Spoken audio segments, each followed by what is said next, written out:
Hello dear friends, good day to all of you and welcome back to my channel. Today you can see I have some curry leaves here. I went for grocery shopping and found some nice tender curry leaves. Usually we use curry leaves only in tempering, tadka, and we tend to discard them later while we are eating our meals, which is not really good because curry leaves are loaded with nutrition. So we should find some dishes in which we use curry leaf as a hero of the dish, key ingredient. In South Indian cuisine, we have many such dishes. Earlier, I have posted curry leaf podi, which you can serve on the side with dosas and idlis, or leftover rice or fresh rice. You can cook and make curry leaf rice. And then I made curry leaf pachadi. You can check out those videos. I'm sharing the links. So today, we are going to make curry leaf Kuzhambu, which is a tangy and spicy curry made with curry leaves. Yes, very delicious. And the spice level can be adjusted according to your preference. Usually in South India, especially in Andhra, they add lots of red chilies to it. But my family prefers bland food, so I have kept it minimal. So that's your choice. Tanginess and spices can be adjusted. But the curry is really very delicious. You don't need any other side dish when you have this. You can just enjoy it with plain rice, boiled rice, along with appalam and this Kuzhambu. It's divine. If you wish, you can have some dal also on the side, but generally I don't make anything. It's really very, very delicious combination. So let's proceed to make this curry leaf Kuzhambu. For the Kuzhambu, we have taken curry leaves about 2 cups. Very tender, nice curry leaves. I have washed them thoroughly, spread them on the towel and dried them for 3 to 4 hours until the water is all completely dried up.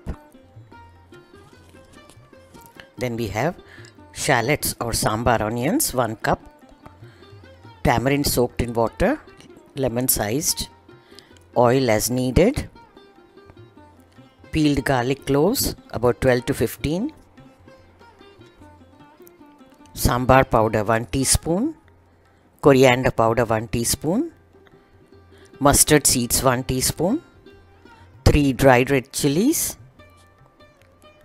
organic jaggery powder 1 teaspoon, Asafoetida or hing 1/8 teaspoon, peppercorns 8 to 10, fenugreek or methi seeds 1/2 teaspoon, turmeric powder 1/2 teaspoon, red chilli powder 1/2 teaspoon. You can add more if you like, salt is needed, and 1 tomato. You can check out the ingredients list also in the description box. Now let's begin first with the roasting of the curry leaves. Heat 1 tablespoon of oil. Add the peppercorns. Let them splutter. Toss them a bit in the oil. Then add about 10 cloves of garlic and shallots. Cover and let them cook until they change the color to golden brown. Now dip in the curry leaves. Look at the lovely color, so tender. Toss them with a spatula. Do this on medium flame. Keep stirring until the color changes, which takes about a minute or so.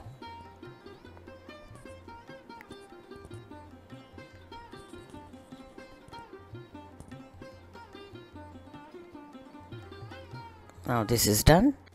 Let them cool down. Then you can transfer them into a blender jar.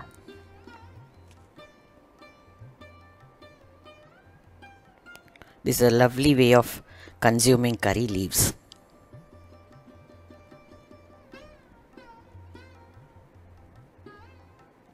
You can add 1 or 2 spoons of water while grinding if required. Now blend them to a slightly coarser texture like this. So flavorful, I can get the aroma of the curry leaves. Remove it into a bowl. You can see the texture now, how it is like chutney, coconut chutney. The jar also, there is a lot of it stuck. So we will put some water and add it to the curry while cooking. Now in a pan, heat about quarter cup of oil. I have taken olive oil, but you can use gingerly oil if you get it. Normally in South India they use gingerly oil. Add fenugreek and mustard seeds and let them crackle.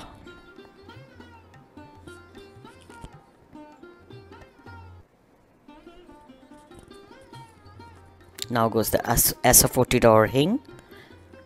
You can be generous with the hing. It tastes really good. Most of the South Indian curries they add hing always.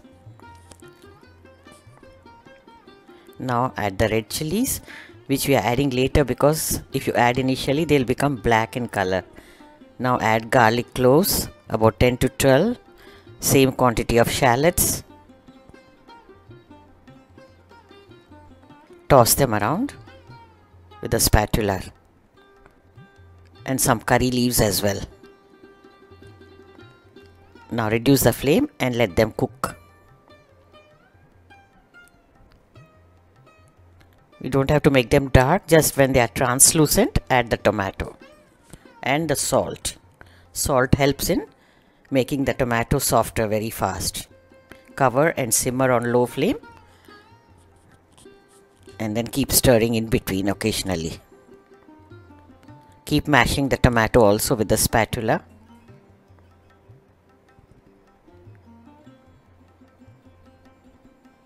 Add little bit of water, about 2 to 3 tablespoons.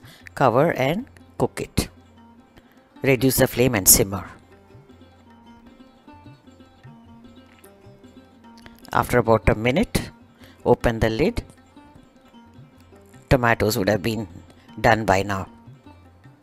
Now add the paste, the ground paste. Add some water also in the blender jar. Shake it up and put it into the curry. This way nothing goes waste. Give it a stir. Cover and let it cook on low flame.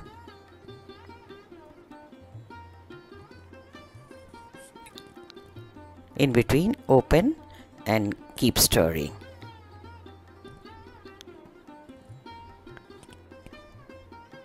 Now you can add the spice powders. Turmeric, coriander powder, chilli powder, sambar powder. Stir them.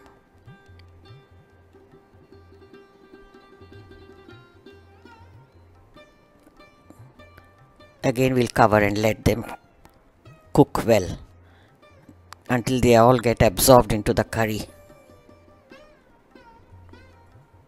You can see the oil has started floating. Now goes the tamarind juice. I'm adding about 3 to 4 tablespoons. You can add more if you like. And some jaggery powder to balance the flavors. Adjust the gravy also as per your taste. If you want more gravy, add little more water.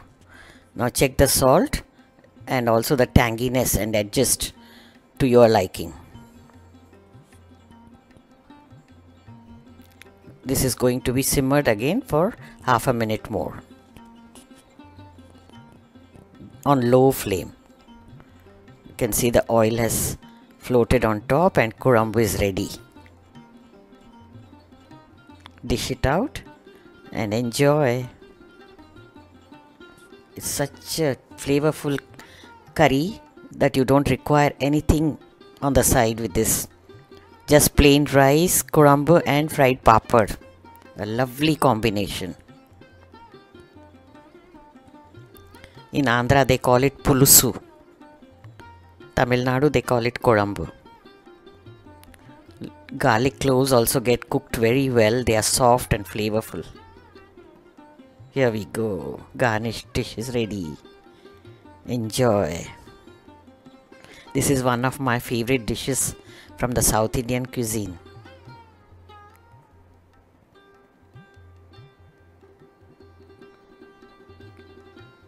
Yummy, yummy.